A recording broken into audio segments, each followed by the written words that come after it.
Hey guys, hello, हाय, नमस्कार, आदाब and सत श्री अकाल। आज के इस जानदार शानदार और मजेदार क्लासेस में आप सभी का बड़ा भाई, मेंटोर, टीचर मैं आर्यन सिंह बहुत बहुत स्वागत और अभिनंदन करता हूं। हम लोगों ने जैसा कि कल के लेक्चर में हम लोगों ने चैप्टर सेल के बारे में पढ़ा था, यानी कि the fundamental unit of life के बारे में हम लोगों ने पढ़ा था। और आज हम लोग जहां से बचे हुए थे आगे हम लोग फर्दर पढ़ने वाले हैं और इस पूरे चैप्टर्स को कंप्लीट करने वाले हैं, यानी कि the fundamental unit of life का ये सेकंड लेक्चर होगा और इस सेकंड लेक्चर में पूरे चैप्टर को कंप्लीट करेंगे और बहुत ही जबरदस्त तरीके से करेंगे। अगर आपने पहला लेक्चर नहीं देखा तो जाकर के पहले लेक्चर 1 को देखिए और फिर इस लेक्चर को देखना है। तो दोस्तों चलो करते हैं हम लोग इस चैप्टर का शुरुआत और बहुत ही मजा आने वाला है। बहुत ही जबरदस्त चैप्टर है, बहुत ही बेहतर तरीके से मैं इसको सेटअप किया हूं, अरेंज किया हूं। आपको बहुत मजा आएगा और मजा आएगा तो एक लाइक और सब्सक्राइब तो जरूर बनता है यदि आप फर्स्ट टाइम इस चैनल पे हो तो, ठीक है। और एक और बात बोलेंगे, अगर आपको अच्छा लगेगा तो अपने दोस्तों के पास शेयर भी करना है। तो क्या चल रहे, चैप्टर को कर दे स्टार्ट।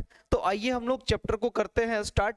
जहां तक हम लोगों ने प्रीवियस लेक्चर में पढ़ा था उससे हम लोग फर्दर आगे पढ़ेंगे, आगे बढ़ेंगे। तो हम लोगों ने पूरे इस सेल का एक तरीके से आप कह सकते हो तो इंट्रोडक्टरी पार्ट्स लगभग हम लोगों ने देख चुके थे।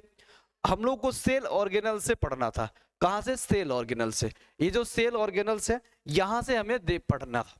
तो इस लेक्चर में हम लोग इस सेल ऑर्गेनल्स को कवर करेंगे, यानी कि सेल ऑर्गेनल्स जो हमारे ये दिख रहे हैं 8 सेल ऑर्गेनल्स, इसके बारे में हम लोग डिस्कस करने वाले हैं। तो सबसे पहला हमारा जो सेल ऑर्गेनल है जिसके बारे में हम लोग डिस्कस करने वाले हैं वो है हमारा तो एंडोप्लाज्मिक रेटिकुलम। तो सबसे पहले एंडोप्लाज्मिक रेटिकुलम के बारे में हम लोग बात करेंगे। तो आइए चलते हैं एंडोप्लाज्मिक रेटिकुलम के बारे में पढ़ते और समझते हैं। तो आप देखेंगे एंडोप्लाज्मिक रेटिकुलम की अगर हम लोग बात करें तो देखेंगे एंडोप्लाज्मिक रेटिकुलम आप देख पा रहे होंगे ये एक सेल ऑर्गेनलीज है, यानी कि साइटोप्लाज्म का एक पार्ट है, या आप कह सकते हो सेल का एक पार्ट। अब ये जो हमारा एंडोप्लाज्मिक रेटिकुलम है इसका स्ट्रक्चर आप देख पा रहे होंगे किस तरीके का स्ट्रक्चर है, ठीक है। और इसका क्या किन किन चीजों से किस किस तरीके से ये जो हमारा एंडोप्लाज्मिक रेटिकुलम बना है और इसका फंक्शंस क्या है आइए समझते हैं। तो अगर बात करें इसके स्ट्रक्चर का तो आप देखिएगा स्ट्रक्चर जो होता है ना किस तरीके से कर रहा है कि the ER is large network of membrane bound tube and seats. ये जो होता है ना क्या कर रहा है कि ये जो हमारा large network membrane bound seat होता है। अब ये जो देख रहे हैं ना ये सब मेम्ब्रेन बाउंड सीट टाइप्स का ये आप देख रहे होंगे यहाँ पे ये जो सीट्स टाइप्स जो दिख रहा है। और इसमें क्या होता है उसके बाद ये जो ट्यूब्स टाइप्स के भी सीड्स आप देख रहे होंगे यहाँ पे ये जो ट्यूब का टाइप्स का जो सीड्स आपको दिख रहा होगा ये ट्यूब्स आपको दिख पा रहे होंगे, ठीक है।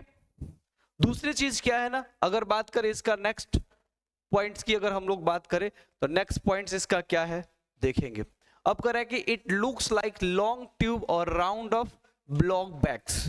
ये जो होता है ना लॉन्ग ट्यूब लाइक्स, ये इसका स्ट्रक्चर देखने को आपको मिल जाता है।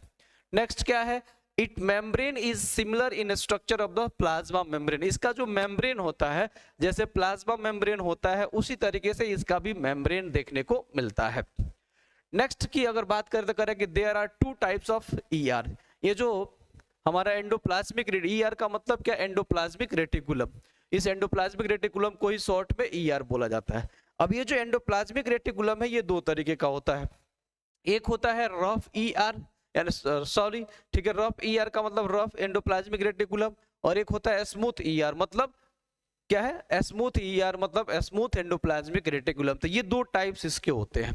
ये हमारा था एंडोप्लाज्मिक रेटिकुलम्स। अब इसके फंक्शंस के बारे में अगर हम लोग बात करें तो एंडोप्लाज्मिक रेटिकुलम का फंक्शंस क्या है आइए समझते हैं। पहला फंक्शन जो है कह रहा है कि rough ER the site of protein manufacture due to the attached ribosomes. अब ये जो रफ ईआर होता है ये क्या होता है, ये साइट ऑफ प्रोटीन सिंथेसिस होता है, साइट ऑफ प्रोटीन मैन्युफैक्चरिंग होता है, यानी कि ये प्रोटीन्स ठीक है बनाने का एक साइट है, एक जगह है। तो अब ये क्यों होता है, क्योंकि ये जो हमारे देख रहे हैं ना यहाँ पे डॉट डॉट सब दिख पा रहा होगा, ये सब डॉट डॉट्स क्या है, ये राइबोसोम्स है। ये राइबोसोम्स इसके साथ अटैच्ड होते हैं, ठीक है। और ये जो स्मूथ और रफ एंडोप्लाज्मिक रेटिकुलम है वो क्या है, एक्चुअली में ये कोई दो टाइप्स नहीं होता है, लेकिन उसको फर्दर बताया जाता है दो टाइप्स। रीजन क्या है, क्योंकि जहां पे ये राइबोसोम्स अटैच होते हैं ना, वो वाला हिस्सा जो एंडोप्लाज्मिक रेटिकुलम का आप देख पा रहे होंगे, ये वाला हिस्सा रफ एंडोप्लाज्मिक रेटिकुलम कहलाता है। किसकी वजह से, इसमें क्या होते हैं, ये हमारे राइबोसोम्स अटैच्ड होते हैं। और जिस हिस्से में राइबोसोम्स नहीं है, यानी ये वाला हिस्सा आप देखेंगे यहाँ पे राइबोसोम्स आपको देखने को नहीं मिलेगा। तो ये वाला जो हिस्सा होता है हमारा एंडोप्लाज्मिक रेटिकुलम का, इस वाले हिस्सा को बोलते हैं स्मूथ एंडोप्लाज्मिक रेटिकुलम, SER। ये हमारा SER। और ये वाला क्या है, ये हमारा है RER, यानी कि रफ एंडोप्लाज्मिक रेटिकुलम है, रफ एंडोप्लाज्मिक रेटिकुलम। और इसको यानी कि जहां पे राइबोसोम्स नहीं है वो स्मूथ एंडोप्लाज्मिक रेटिकुलम है, और जहां पे ये राइबोसोम्स हैं वहां उसको हम लोग क्या बोलते हैं, रफ एंडोप्लाज्मिक रेटिकुलम बोलेंगे। ठीक है जी। तो ये जो रफ, एक्चुअली में ये रफ एंडोप्लाज्मिक रेटिकुलम प्रोटीन नहीं बनाता है, इसके साथ जो अटैच राइबोसोम्स है ना वो प्रोटीन्स बनाते हैं, क्योंकि राइबोसोम्स का काम ही है प्रोटीन्स बनाना। इसी वजह से इस रफ ER को साइट बोला जाता है, साइट ऑफ द, ठीक है, प्रोटीन क्या है, मैन्युफैक्चरिंग। ये बनाता नहीं है, ये साइट है, उस एक जगह है जहां पे प्रोटीन्स बनता है। प्रोटीन्स बनाएगा कौन, इसमें जो अटैच राइबोसोम होगा वो बनाएगा। चलिए, आई होप आप बात को समझ पाए होंगे। ठीक है, नेक्स्ट द स्मूथ। अब देखो स्मूथ ER क्या करता है, यानी कि स्मूथ एंडोप्लाज्मिक रेटिकुलम्स क्या करता है। स्मूथ एंडोप्लाज्मिक रेटिकुलम्स, ठीक है, हेल्प्स इन मैन्युफैक्चर फ्लैट मोलेकुल्स और लिपिड्स। ये क्या बनाएगा, लिपिड्स बनाने का काम करता है। तो जैसा कि हम लोगों ने पढ़ा था ना, मेम्ब्रेन, सेल मेम्ब्रेन जो बना था किससे बना था, उसमें प्रोटीन और लिपिड से बना हुआ था। तो वो लिपिड्स कौन प्रोवाइड कर रहा है, ये एंडोप्लाज्मिक रेटिकुलम कर रहा है। ठीक है, तो एंडोप्लाज्मिक रेटिकुलम क्या बनाएगा, लिपिड्स भी बनाएगा, प्रोटीन भी बनाता है। तो यानी कि आप कह सकते हो कि एंडोप्लाज्मिक रेटिकुलम के हेल्प से क्या बन रहा है, हमारा सेल मेम्ब्रेन बन रहा है। एक एंडोप्लाज्मिक रेटिकुलम क्या बना दिया, प्रोटीन बना दिया, और जो स्मूथ एंडोप्लाज्मिक रेटिकुलम है वो लिपिड्स बना दिया, और इन दोनों के कॉम्बिनेशन से क्या बन गया, सेल मेम्ब्रेन बन गया। चलो नेक्स्ट प्रॉपर्टीज की अगर बात करें, तो sum of the lipids and proteins helps in building the cell membrane. तो लिपिड्स और प्रोटीन्स क्या बनाएगा, सेल मेम्ब्रेन बनाएगा, हम लोगों ने जिक्र किया था। नेक्स्ट करें, some other proteins and lipids functions are enzymes. कुछ जो लिपिड्स और प्रोटीन्स होते हैं वो एंजाइम्स के जैसा ही भी फंक्शंस करते हैं। आगे हम लोग उन एंजाइम्स के बारे में भी जानने वाले हैं। तो लिपिड्स और प्रोटीन्स होते हैं ना, क्या है, डाइजेस्टिव एंजाइम्स के तौर पे भी ये काम करते हैं। ठीक है, जो कि हमारे उधर आगे हम लोग पढ़ेंगे लाइजोसोम्स वगैरह के बारे में। तो ये कुछ एंजाइम्स के बारे में भी काम करते हैं, ठीक है। कुछ लिपिड्स और प्रोटीन्स सेल मेम्ब्रेन बनाते हैं, और कुछ लिपिड्स और प्रोटीन्स एंजाइम जैसा भी बिहेव करते हैं। नेक्स्ट अगर बात करें तो अब कह रहा है कि इट सर्व एज केमिकल्स, ठीक है, for the transport of materials. ये जो है ना, मटेरियल्स को ट्रांसपोर्ट करने के लिए भी ये काम करता है between various region of the cytoplasm, between cytoplasm and nucleus. ये साइटोप्लाज्म और न्यूक्लियस के बीच ये क्या करता है, केमिकल्स को ट्रांसपोर्ट करने में भी हेल्प करता है। ठीक है, नेक्स्ट पॉइंट की अगर बात करें, SER plays a crucial roles in detoxifying many poisonous and drugs. ये जो स्मूथ ER होता है ये क्या करता है, डिटॉक्सिफिकेशन भी करने का काम करता है पॉइजनस सब्सटेंसेस को और ड्रग्स को, जो यानी सेल के लिए जो हार्मफुल चीजें होती हैं उसको डिटॉक्सिफाई कर देता है। ठीक है, ये चीज है। अब देखो यहाँ पे बस केवल ये वाला जो फंक्शन है, ये वाला जो फंक्शन है, ये रफ ER का फंक्शन है, रफ ER का फंक्शन है। बाकी ये सब के सब यहाँ जो दिख रहा है ये वाला, ये सब किसका है, तो ये सब के सब है SER का, यानी स्मूथ ER है। यानी कि स्मूथ ER मेनली ये क्या कर रहा है, सारे वर्क्स कर रहे हैं। और रफ ER का मतलब क्या है, बस वही राइबोसोम्स वाला। चलो उसके बाद अब नेक्स्ट अगर सेल में ऑर्गेनेल्स के बारे में बात करें, तो नेक्स्ट सेल ऑर्गेनेल क्या होता है उसको समझने से पहले एक टॉपिक्स के बारे में बात करेंगे, मेम्ब्रेन बायोजेनेसिस। अब ये मेम्ब्रेन बायोजेनेसिस क्या होता है, तो मेम्ब्रेन बायोजेनेसिस का मतलब एक ऐसा प्रोसेस है जिसमें सेल मेम्ब्रेन को बनाया जाता है या मेम्ब्रेन को बनाया। The process of building the cell membrane is called membrane biogenesis. यानी कि सेल मेम्ब्रेन बनाने का जो प्रोसेस होता है उसको सेल मेम्ब्रेन क्या बोलते हैं, मेम्ब्रेन बायोजेनेसिस बोला जाता है। ठीक है जी, जैसे अब सेल है तो उसका मेम्ब्रेन बनेगा, किससे बनता था, लिपिड्स और प्रोटीन से। तो उस लिपिड और प्रोटीन्स के थ्रू जो सेल मेम्ब्रेन बन रहा है उस प्रोसेस को क्या बोलेंगे, membrane biogenesis. Okay, membrane biogenesis. चलो ठीक है, आगे बढ़े हम लोग नेक्स्ट। अब बात आती है लाइजोसोम्स की। तो ये जो लाइजोसोम्स होता है ये क्या होता है? लाइजोसोम्स का मतलब क्या है, ध्यान देना। देखो ये लाइजोसोम्स भी एक सेल ऑर्गेनेलिज है, ये एक सेल ऑर्गेनेली है।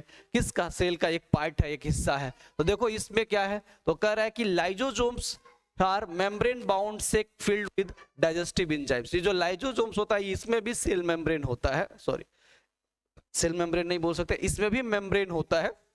ये भी मेम्ब्रेन वाला, मेम्ब्रेन बाउंड सेल ऑर्गेनेली ही है, जिस तरीके से हमारा एंडोप्लाज्मिक रेटिकुलम होता था। और इसमें क्या होता है ना, डाइजेस्टिव एंजाइम्स भरे रहते हैं।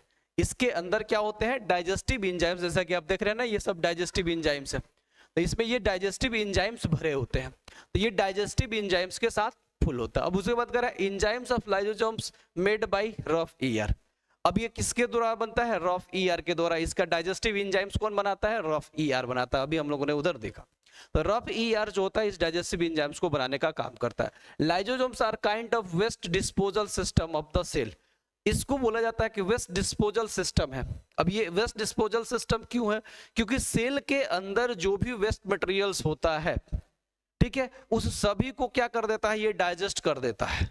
किसके हेल्प से? ये डाइजेस्टिव एंजाइम्स के हेल्प से। और उस वेस्ट को क्या कर देता है? डाइजेस्ट करके सेल को क्लीन कर देता है। ठीक है, इसीलिए इसको वेस्ट डिस्पोजल सिस्टम बोला जाता है। ठीक है, it help to keep the cell clean by digesting any foreign अब materials as well as worn out organelles. अब इसमें कह रहा है कि ये क्या करता है, ये फॉरेन मटेरियल्स भी कोई अनवांटेड आ गया उसको भी ये डाइजेस्ट करेगा, और सेल के अंदर जो होगा उसको भी ये क्या कर देता है? डाइजेस्ट कर देता है। सेल के अंदर जो अनवांटेड चीज है वो वेस्ट हो गया, या सेल के बाहर से अनवांटेड चीज आया वो भी वेस्ट ही है। तो सेल के बाहर से आया, सेल के अंदर कोई चीज जनरेट हो रहा है, उस सभी वेस्ट को ये क्या करता है? डाइजेस्ट कर देता है और सेल को क्लीन करने का काम कर देता है।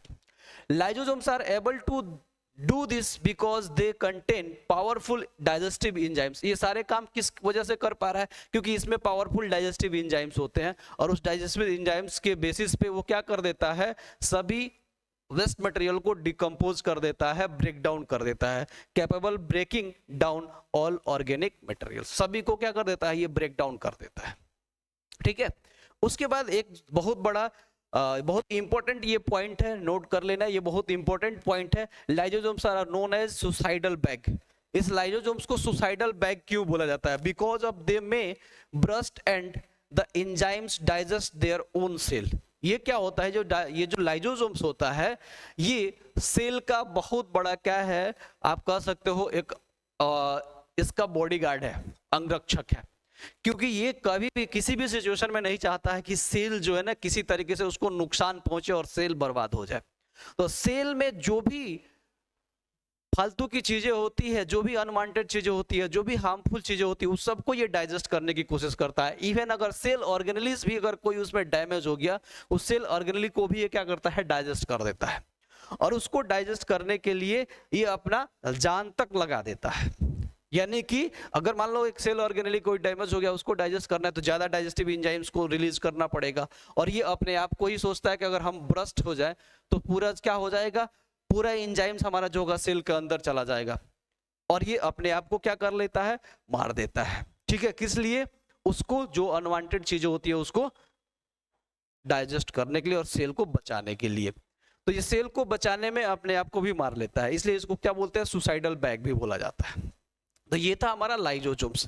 नेक्स्ट जो टॉपिक्स आता है वो आता है गोल्जी अपरेटस, जिसको गोल्जी बॉडी के नाम से भी जाना जाता है या गोल्जी कॉम्प्लेक्स भी बोला जाता है। अब ये जो नेक्स्ट सेल ऑर्गेनेली है गोल्जी अपरेटस, गोल्जी बॉडी या गोल्जी कॉम्प्लेक्स। चलो इसमें अगर आप देखेंगे तो ये हमारा गोल्जी बॉडी है या गोल्जी अपरेटस है, जिसका ये एक स्ट्रक्चर है।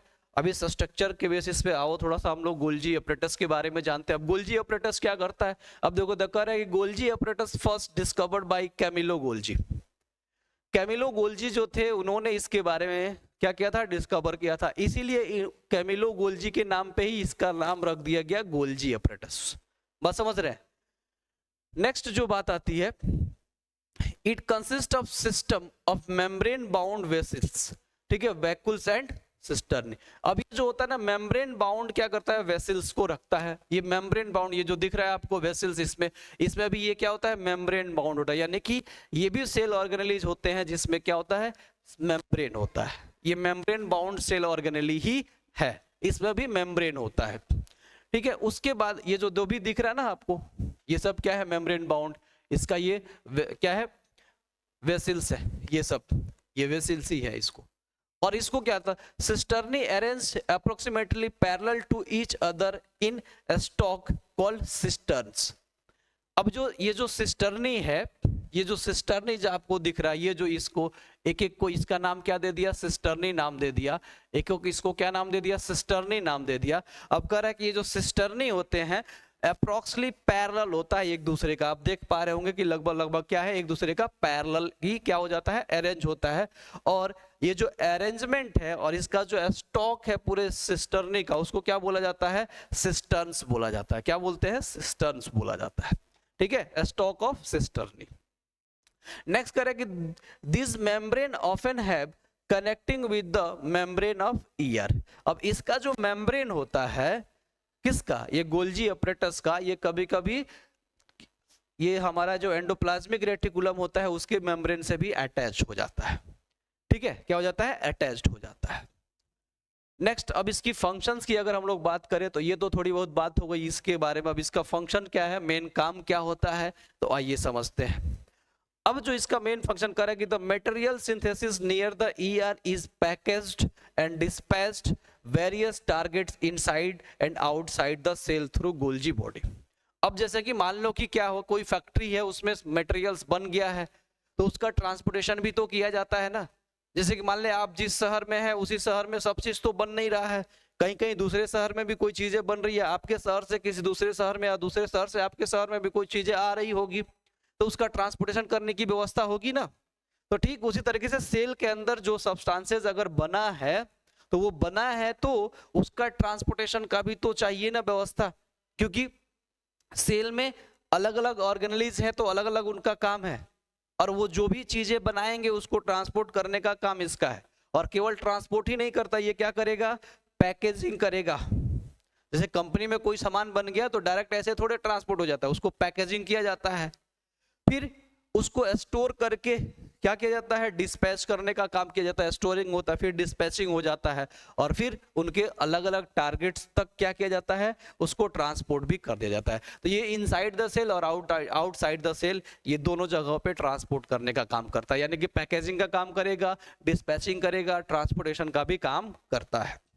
नेक्स्ट अगर बात करें कि it's functions include the storage, modification, packaging of products in वैसे। अब देखो वही बात है, ये क्या करेगा, स्टोरेज का भी काम करता है, मॉडिफिकेशन का भी काम करता है, और पैकेजिंग का भी काम करेगा। तो स्टोरेज का मतलब जो भी मटेरियल्स बना पहले स्टोर किया, फिर उसमें मॉडिफिकेशन का मतलब क्या होता है, उसमें देखेगा कि कौन सही है कौन क्या है, खराब है, तो जो डैमेज होगा उसको अलग कर देगा, ठीक है, और जो अच्छा होगा उसको एक जगह पे स्टोर करेगा, और फिर उसकी क्या पैकेजिंग कर दिया गया, और फिर ट्रांसपोर्टेशन भी हुआ। तो नहीं, ये भी इसकी नेक्स्ट कर है कि it is also involve in the formation of lysosomes, यानी ये लाइजोसोम्स को बनाने में भी हेल्प करता है। किसको बनाने में, लाइजोसोम्स को। अभी आगे लाइजोसोम्स हम लोग पीछे पढ़े ना, लाइजोसोम्स कितना बड़ा काम करता था, क्लीनर ऑफ द सेल कहलाता था, ठीक है, क्लीन करने का काम करता था। तो ये लाइजोसोम्स बनाएगा, यानी कि इसका भी क्या है, रोल है क्या करने में, सेल को क्लीन करने में। ठीक है जी, चलिए आगे देखते हैं। अब एक पॉइंट्स नोट करना, Golgi apparatus is absent in bacteria, blue green अलगे, ठीक है। अब ये जो मैच्योर स्पर्म एंड आरबीसी, ये जो गोल्जी अपरेटस होता है, ये कुछ ऐसे एनिमल सेल है जिसमें ये पाया ही नहीं जाता है। जैसे बैक्टीरियल सेल में नहीं पाया जाएगा, ब्लू ग्रीन एल्गे सेल में नहीं होगा, और मैच्योर स्पर्म और आरबीसी, ये याद रख लेना टर्म्स, ये कुछ होता है जिसमें ये पाया नहीं जाता है। चलो आगे बढ़े। नेक्स्ट, माइटोकॉन्ड्रिया की अगर बात करें तो माइटोकॉन्ड्रिया क्या है, तो माइटोकॉन्ड्रिया सबसे डेंजर और जबरदस्त पार्ट है इस सेल का, यानी कि सबसे जबरदस्त सेल ऑर्गेनेली है। तो आइए इस माइटोकॉन्ड्रिया को समझते हैं और देखते हैं। तो ये इसका स्ट्रक्चर है माइटोकॉन्ड्रिया का, और इसके बारे में हम लोग देखते हैं, समझते हैं। चलो, ये जो माइटोकॉन्ड्रिया है, अगर mitochondria tiny body of varying shapes, cylindrical, rod, spherical. यानी कि ये जो माइटोकॉन्ड्रिया होता है ये क्या होता है, ये अलग अलग शेप में पाया जाता है, अलग अलग तरीके का शेप आपको दिख, सिलिंड्रिकल भी दिख सकता है, रड लाइक शेप भी दिख सकता है और स्फेरिकल शेप भी दिख सकता है। उसके बाद अगर बात करें, माइटोकॉन्ड्रिया हैव टू मेम्ब्रेन। अभी हम लोगों ने देखा गोल्जी बॉडी, ठीक है, उधर सिंगल मेम्ब्रेन था, लाइसोसोम्स था, सिंगल मेम्ब्रेन था, ठीक है, लेकिन इसमें क्या होता है, डबल मेम्ब्रेन होता है। यानी कि ये डबल मेम्ब्रेन वाला क्या है, सेल ऑर्गन। जैसे कि आप देख रहे होंगे एक बाहर बाहर ये जो मेम्ब्रेन है इसका, उसके बाद एक आप इसके अंदर ये जो देख रहे हैं इनफोल्डेड मेम्ब्रेन, ये वाला ये मेम्ब्रेन एक है, तो ये इसमें डबल मेम्ब्रेन होता है। तो ये double membrane bounded cell organelle है। उसके बाद कह रहा है कि the outer membrane is porous while the inner membrane is deeply folded. अब देखो आउटर मेम्ब्रेन जो दिख रहा है, ये आउटर मेम्ब्रेन जो है ये क्या है, ये पोरस होता है। पोरस का मतलब इसमें थोड़ा बहुत पतले पतले होल्स होते हैं ताकि ये मटेरियल्स को क्या कर सके, एक्सचेंज कर सके। और इनर मेम्ब्रेन जो होता है ना ये इनफोल्डेड है, दिख रहे हैं ना, ये इनफोल्डेड है। इनर मेम्ब्रेन क्या है बाबू, इनफोल्डेड है। तो आप दिख रहा होगा आपको ये इनफोल्डेड है, कैसे है, इनफोल्डेड है। अब क्यों इनफोल्डेड है उसको भी आगे हम लोग देखने वाले हैं, ठीक है। उसके बाद कह रहा है कि this fold increase surface area for ATP, ये ठीक जनरेटिंग केमिकल्स रिएक्शन। अब ये जो इनफोल्डेड जो होता है, इनफोल्डेड मेम्ब्रेन जो होता है ये क्या करता है, सरफेस एरिया को बढ़ा देता है इसके अंदर, ताकि ये ज्यादा से ज्यादा केमिकल्स को जनरेट कर सके। कौन सा केमिकल्स को जनरेट कर सके, ताकि ये एटीपी उसमें ज्यादा से ज्यादा बन सके।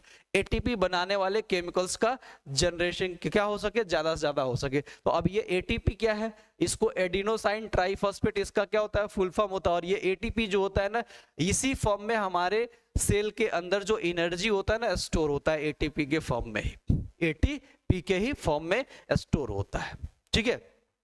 उसके बाद अब कह रहा है कि the other name of ATP is energy currency. देख लो इसका ना एनर्जी करेंसी भी बोलते हैं, क्योंकि यही तो एनर्जी है मेनली।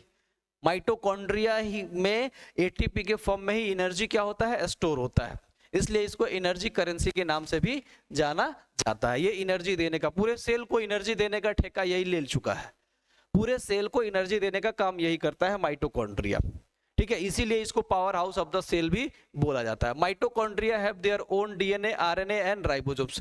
माइटोकॉन्ड्रिया का अपना खुद का डीएनए होता है, अपना खुद का आरएनए होता है और खुद का राइबोसोम्स भी होता है। इसी वजह से इसको, इस सेल ऑर्गेनेली को सेल्फ रिप्लिकेटिंग ऑर्गेनेली भी बोला जाता है। सेल्फ रिप्लिकेटिंग ऑर्गेनेली का मतलब ये खुद अपने आप को बना सकता है, तो इसके पास वो एबिलिटी होती है, ठीक है। नेक्स्ट, अब इसकी फंक्शंस की अगर हम लोग बात करें तो ध्यान देना करें कि the energy required for various chemical activities needed for life is, ठीक है, released by mitochondria in the form of ATP molecules, ठीक है। So it is called power house of the cell. ये जितने भी सेल के अंदर जो भी एक्टिविटीज होते हैं, ठीक है, वो सारा एक्टिविटीज को परफॉर्म करने के लिए, या इतने बड़े जो ऑर्गेनिज्म है इसकी सारे बॉडी का जो एक्टिविटीज का परफॉर्म जो परफॉर्मेंस होता है सेल पे डिपेंड करता है, और सेल के एक्टिविटीज का परफॉर्मेंस डिपेंड करता है इस माइटोकॉन्ड्रिया पे। क्यों, क्योंकि माइटोकॉन्ड्रिया ही इस एटीपी मोलिक्यूल्स को रिलीज करता है, और इसी वजह से इसको power house of the cell भी बोला जाता है। क्या बोलेंगे, power house of the cell. क्यों, क्योंकि ये एनर्जी को रिलीज करता है सेल के हर एक्टिविटीज को परफॉर्म करने के लिए। नेक्स्ट, क्योंकि कई बार ये भी बहुत इंपॉर्टेंट पॉइंट है, कई बार पूछ जाता है why mitochondria is called power house of the cell, तो आपको ध्यान में रखना होगा। नेक्स्ट कह रहा है mitochondria make some of their own proteins. ये माइटोकॉन्ड्रिया का अपना खुद का राइबोसोम्स है, तो प्रोटीन्स तो बना ही सकता है ना, क्योंकि राइबोसोम्स का मेन फंक्शन क्या है, प्रोटीन्स को सिंथेसाइज करना, आगे पढ़ने वाले हैं। तो राइबोसोम्स प्रोटीन्स बनाता है, तो इसके पास अपना राइबोसोम्स है तो प्रोटीन भी ये बना सकता है। बात समझे क्या। तो ये था हमारा माइटोकॉन्ड्रिया, और ये सबसे जबरदस्त, डेंजरस भी कह सकते हो, जबरदस्त है ये सेल ऑर्गेनेली, सेल ऑर्गेनेली। अब चलो नेक्स्ट बात आते हैं स्ट्रक्चर ऑफ माइटोकॉन्ड्रिया। तो इस स्ट्रक्चर ऑफ माइटोकॉन्ड्रिया के आपका ये क्या है, ये सारा मैंने उसका पार्ट्स लिख दिया है। आपका ये होमवर्क होगा, ये HW है, आप इसका स्ट्रक्चर बनाओगे घर पे, ठीक है। इस माइटोकॉन्ड्रिया का स्ट्रक्चर आपको बनाना है, ओके। चलो नेक्स्ट, अब बात आती है प्लास्टिड का। ये प्लास्टिड क्या है, तो ये भी एक सेल ऑर्गेनेली है, ठीक है। चलो इस सेल ऑर्गेनेली के बारे में हम लोग जानते हैं और समझते हैं। ये इसका एक स्ट्रक्चर है, आप देख पा रहे होंगे, ठीक है। उसके बाद अगर there are two types of plastids, ये प्लास्टिड्स कितने, पहले तो प्लास्टिड्स के बारे में जानते हैं फिर इसके टाइप्स को भी जानेंगे हम लोग। देखो तो plastids are present only in plant cell, ये ध्यान रखना, ये केवल प्लांट सेल में होता है। बाकी जो माइटोकॉन्ड्रिया है, गोल्जी बॉडी है, ये सब लाइजोसोम्स है, ये सब के सब कहाँ, दोनों में होते हैं, एनिमल सेल और प्लांट सेल दोनों में पाए जाते हैं, लेकिन प्लास्टिड्स केवल प्लांट सेल में मिलता है, केवल प्लांट सेल में मिलेगा। Plastids also have their own DNA ribosomes, plastids के पास भी अपना खुद का राइबोसोम्स और डीएनए होता है, जिस तरीके से माइटोकॉन्ड्रिया के पास आरएनए था, डीएनए था, राइबोसोम्स भी था। इसका अपना आरएनए तो नहीं होता है, लेकिन डीएनए और राइबोसोम्स इसके पास भी होता है। अब करेंगे there are two types of plastid, chromoplast and leucoplast.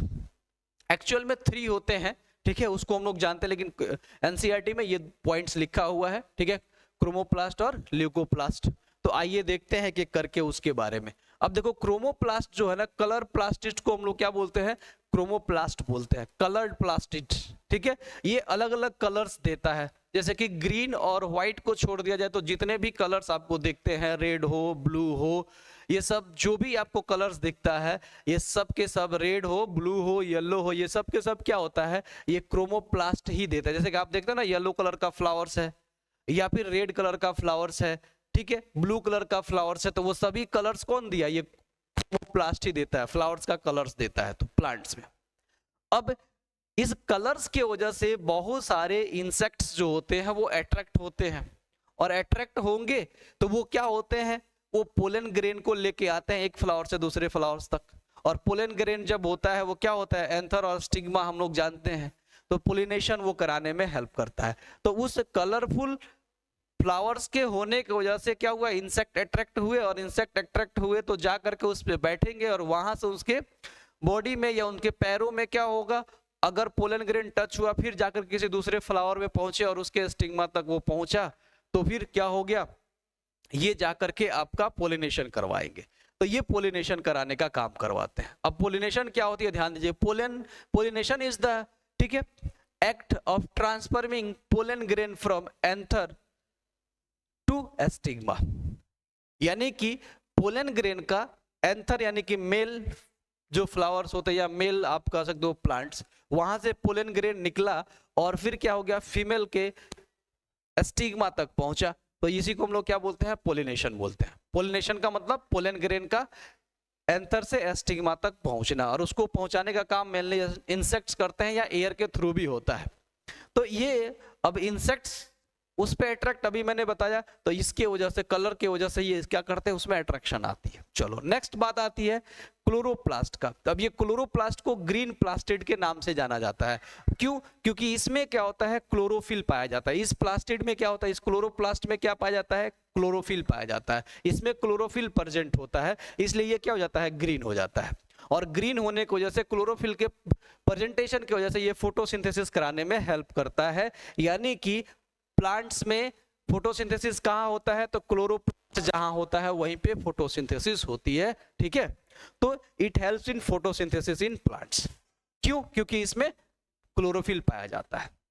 Next plastid जो होता है ल्यूकोप्लास्ट, जिसको व्हाइट प्लास्टिड या कलरलेस प्लास्टिड भी बोलते हैं। अब इसका काम क्या होता है, स्टोरेज का, स्टोरेज मटेरियल्स का, ठीक है। क्या क्या करता है, स्टार्च, ऑयल्स या फैट्स भी बोलते हैं, तो स्टार्च, फैट्स और प्रोटीन को ये क्या करेगा, स्टोर करने का काम करता है। तो ये था हमारे प्लास्टिड्स। तो क्लोरो, ठीक है, एक क्रोमोप्लास्ट जो कि पोलिनेशन में हेल्प करता था, क्लोरोप्लास्ट जो कि फोटोसिंथेसिस कराया है, और ये इसको ग्रीन प्लास्टिड बोलते हैं क्योंकि ये ग्रीन कलर देता है, रीजन क्या है, इसमें क्लोरोफिल होता है। और ये ल्यूकोप्लास्ट स्टोरेज का काम करता है, किसका किसका, तो स्टार्च का, फैट्स का और प्रोटीन्स का। तो ये थे हमारे प्लास्टिड्स। नेक्स्ट सेल ऑर्गेनेली की बात अगर हम लोग आगे करें, उसके पहले हम लोग एक पॉइंट्स को जानेंगे इससे रिलेटेड। देखो करा कि chloroplast consist of numerous membrane layers embedded in materials called stroma. अब स्ट्रोमा की बात कर रहा है, ठीक है, तो ये चीज ध्यान से देखना। आगे बढ़ते हैं, राइबोसोम्स के बारे में बहुत देर से बात हो रही थी, अब राइबोसोम्स आ ही गया। अब देखो ये जो राइबोसोम्स होते हैं ये क्या है, ध्यान दें, मेम्ब्रेन लेस सेल ऑर्गेनेली है। उधर से हम लोग अभी तक जो पढ़े सब मेम्ब्रेन वाला था, उसमें माइटोकॉन्ड्रिया डबल मेम्ब्रेन वाला था। अब ये जो सेल ऑर्गेनेली है ये क्या है, ये मेम्ब्रेन लेस सेल ऑर्गेनेली होता है, ठीक ठीक है, राइबोसोम्स। अब करा it play an important part in synthesis of protein, इसका मेन काम प्रोटीन ही बनाना होता है राइबोसोम्स का। ठीक है, राइबोसोम्स क्या करता है, प्रोटीन्स बनाने का काम करता है, और ये क्या होता है, मेम्ब्रेन लेस होता है। और ये जो राइबोसोम्स होता है वो दोनों तरीके के सेल में पाए जाते हैं, प्रोकैरियोटिक सेल में भी और यूकैरियोटिक सेल, दोनों तरीके के सेल्स में ये पाया जाता है। अब इसका दो टाइप्स होता है, एक होता है फ्री राइबोसोम्स और एक होता है अटैच्ड राइबोसोम्स। फ्री राइबोसोम्स का मतलब जैसे कि क्या होता है, और अटैच्ड का मतलब क्या, देखो ये एंडोप्लाज्मिक रेटिकुलम है, इसके साथ ये राइबोसोम्स अटैच है ना, ये सभी राइबोसोम्स हैं, तो इसको बोलते हैं अटैच्ड राइबोसोम्स, यानी किसी ना किसी ऑर्गेनेलिज के साथ वो क्या होगा, अटैच्ड होगा। यानी कि ये जो एंडोप्लाज्मिक रेटिकुलम के साथ जो राइबोसोम्स है इसको अटैच्ड राइबोसोम्स बोलते हैं। और इसी में आप देखेंगे जैसे कि यहाँ पे ये एंडोप्लाज्मिक रेटिकुलम के साथ अटैच दिख रहा है, और यहाँ पे आप देखिएगा तो यहाँ फ्री है, यहाँ फ्री है, यहाँ पे फ्री है। तो साइटोप्लाज्म में जो फ्री होता है तो ये राइबोसोम्स फ्री भी होते हैं, किसी सेल ऑर्गेनेल के साथ अटैच नहीं होता है, और कुछ राइबोसोम्स होते हैं जो किसी ना किसी सेल ऑर्गेनेल से अटैच होते हैं, तो उसको अटैच राइबोसोम्स बोलते हैं। तो ये राइबोसोम्स था। नेक्स्ट अगर हम लोग बात करें तो नेक्स्ट है वह हमारा है वैक्यूल, ये भी बहुत इंपॉर्टेंट पार्ट है हमारे सेल का। ठीक है, अब वैक्यूल की अगर बात करें तो vacuoles are storage sac for solid liquid contents. ये क्या करता है, ये स्टोरेज सेक का काम करता है, एक स्टोरेज बैग का काम करता है, और वो स्टोरेज सॉलिड लिक्विड स्टोरेज करने का काम करता है। जैसा कि आप देख रहे होंगे इस सेल में ये हमारा क्या है, कितना बड़ा वैक्यूल है, ये वैक्यूल है। प्लांट सेल का बहुत बड़ा वैक्यूल्स होता है, एनिमल सेल में वैक्यूल थोड़ा छोटा होता है या ऑब्सेंट भी होता है, और प्लांट सेल में सिंगल वैक्यूल होगा लेकिन बहुत बड़ा होगा। ठीक है, उसके बाद कह रहा है कि vacuoles are small size in animal cells while plant cell have very large vacuole. Small cell animal cell में छोटा होता है लेकिन प्लांट सेल में बहुत बड़ा दिखने को आपको मिल जाएगा। जैसे कि आप देख रहे हैं ना कितना बड़ा है, और इतना बड़ा होता है कि लगभग 50 से 90% इसका हिस्सा ये अकेले क्या कर लेता है, ऑक्युपाई कर लेता है। The central vacuole of some plants cell में occupy 50 to 90% of the cell volume. ये लगभग 50 से 90% इस सेल का वॉल्यूम अकेले ले लेता है। जैसा कि आप देख रहे होंगे कितना बड़ा जगह लिया हुआ है लगभग इसका। ठीक है, ये बहुत बड़ा होता है, लेकिन एनिमल सेल में छोटा होता है, और एनिमल सेल में छोटा होता है और एब्सेंट भी हो जाता है, लेकिन प्लांट सेल में रहेगा ही रहेगा और एक ही रहेगा लेकिन बहुत बड़ा होगा। फंक्शंस की अगर इसका बात करें तो देखेंगे plants vacuoles are full of cell saps provide turgidity and rigidity of the cell. ये सेल को क्या करता है, टर्जिडिटी और रिजिडिटी देने का काम करता है, टर्जिडिटी और रिजिडिटी देने का काम, यानी कि प्लांट सेल को ये भी दबने से बचाता है। ठीक है, प्रेशराइज अगर प्लांट सेल को प्रेशर दिया जाए तो दबेगा नहीं, सेल वाल तो हेल्प करता ही है, उसके साथ साथ ये भी हेल्प करता है। दूसरा फंक्शन क्या है, vacuole store various important substance such as amino acid, sugar, ठीक है, various organic acids and some proteins. ये एमिनो एसिड्स को स्टोर करता है, शुगर को स्टोर करेगा, प्रोटीन को भी स्टोर करेगा, ऑर्गेनिक एसिड्स को भी स्टोर करने का काम करता है, तो इसका काम स्टोरेज का है। उसके बाद कह रहा है कि in some single cell organism specialised vacuoles also play important roles in expelling, ठीक है, excess waste, some waste from the cell. अब ये जो क्या होता है ना, अगर जो सिंगल सेल्स वाले ऑर्गेनिज्म है जैसे अमीबा हो गया, तो उसमें ये क्या करते हैं, वेस्ट मटेरियल को क्या करते हैं, एक्सक्रीट भी करने का काम करते हैं, यानी कि इस वेस्ट मटेरियल्स को सेल से बाहर निकालने का भी ये काम कर देता है। ठीक है, और बड़े वाले में तो स्टोरेज का काम कर ही रहा है। अब ध्यान देना, ये भी एक मेम्ब्रेन बाउंड क्या है, सेल ऑर्गेनेली है, इसमें भी मेम्ब्रेन होता है। आप देख रहे होंगे यहाँ पे मेम्ब्रेन है, इसका भी मेम्ब्रेन है, और इस मेम्ब्रेन का नाम एक स्पेशल नाम होता है, उसको बोलते हैं टोनोप्लास्ट। क्या बोलते हैं, टोनोप्लास्ट।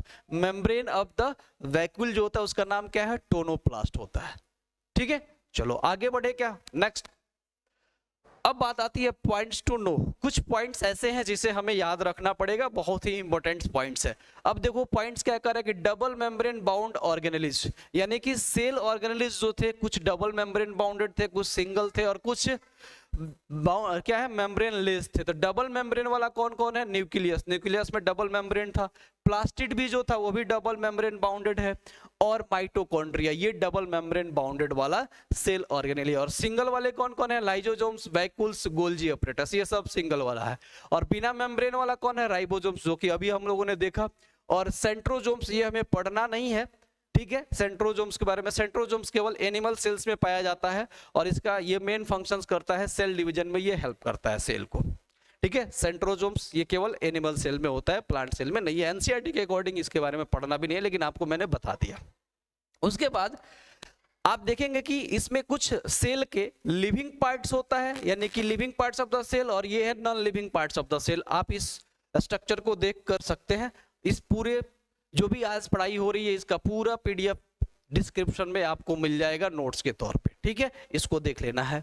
नेक्स्ट पार्ट जो हमारा है सेल डिवीजन।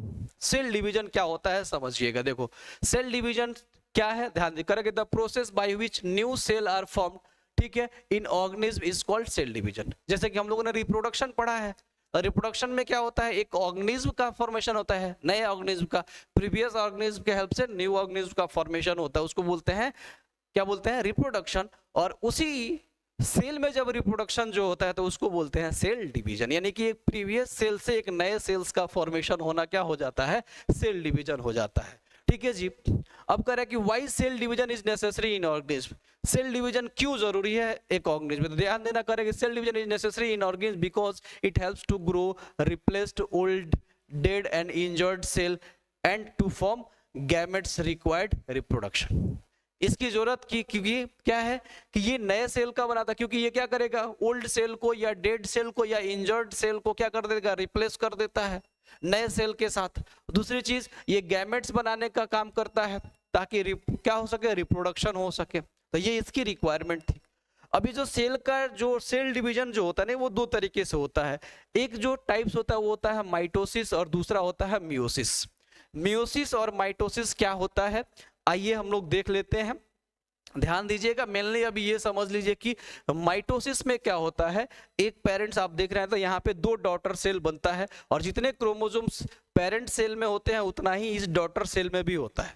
लेकिन इसमें क्या होता है, एक से चार डॉटर सेल बन जाते हैं और इसमें क्या होता है कि हाफ क्रोमोसोम्स होते हैं। ध्यान देना, अगर इसमें क्या है, ध्यान से समझिएगा, अगर इस पेरेंट सेल में 10 क्रोमोसोम्स है तो इसमें जो क्रोमोसोम्स होगा वो कितना क्रोमोसोम्स होगा, इसमें 10 है तो इसमें भी 10 क्रोमोसोम्स ही दिखेंगे दोनों डॉटर सेल में। इसमें भी 10 और इसमें भी क्या होगा, 10 होगा। लेकिन मियोसिस में क्या होता है, इसमें अगर मान लो 10 है तो इसके डॉटर सेल में इसका आधा दिखेगा, 5 5 5 5 5 दिखेगा, यानी कि हाफ क्रोमोसोम्स दिखने को मिल जाता है। आइए इसके डिफरेंसेस को समझते हैं। डिफरेंसेस देख लेंगे तो पूरी चीजें हमें समझ में आ जाएगी। चलिए देखिएगा, अब देखो ये जो माइटोसिस और मियोसिस जो होता है इसमें समझे कर रहा है कि माइटोसिस में कर रहा है कि 2 डॉटर सेल्स आर फॉर्म, कितने, 2 डॉटर सेल्स बनते हैं और इसमें कितने 4 डॉटर सेल्स बनते हैं।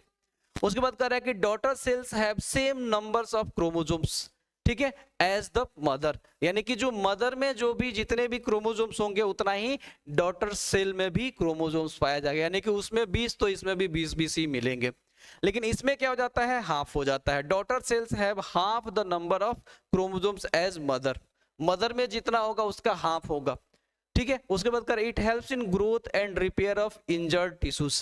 ये जो माइटोसिस जो होता है इसमें जब सेल डिवीजन होता है तो ये क्या करता है, हमारे बॉडी को ग्रोथ करने में और इंजर्ड या डेड सेल्स होते हैं उसको रिपेयर करने में ये हेल्प करता है।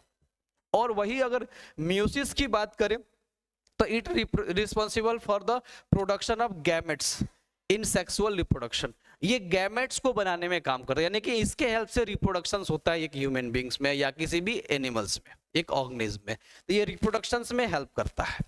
तो ये थे हमारे माइटोसिस और मियोसिस के डिफरेंसेस। उसके बाद आता है differences between animal cell and plant cells, animal cells and plant cells. अब एनिमल सेल्स और प्लांट सेल्स में डिफरेंसेस की अगर बात करेंगे तो आप देखेंगे animal cells are generally small in size, animal cell का साइज जनरली क्या होता है, छोटा हो जाता है, और प्लांट सेल का जो साइज होता है वो लार्ज होता है। सेल वाल इज एब्सेंट, इसमें सेल वाल नहीं पाया जाता है एनिमल सेल्स में, और इसमें सेल वाल पाया जाता है, ठीक है, प्लांट्स। ठीक है, the plasma membrane of plant cell is, plant cell में जो होगा ना यहाँ पे, ठीक है, ये गलत लिखा हुआ है, the plasma membrane of plant cell is नहीं, यहाँ पे सेल मेम्ब्रेन जो सेल वाल जो होगा वो प्रेजेंट होगा, इसमें क्या होगा, cell wall is present, cell wall is present, इसमें प्रेजेंट होगा, ठीक है, प्रेजेंट होगा। उसके बाद except the protozoa euglena no animal cell possess plastids, ये अगर बात करें कि ये जो प्रोटोजोआ है, यूग्लोना है, अगर इसको छोड़ दिया जाए तो एनिमल सेल्स में प्लास्टिड्स नहीं होते हैं, इन दोनों को अगर छोड़ दिया जाए तो। और प्लांट सेल, जो भी प्लांट सेल होंगे, किसी का भी प्लांट सेल होगा, सब में प्लास्टिड्स आपको देखने को मिल जाएगा।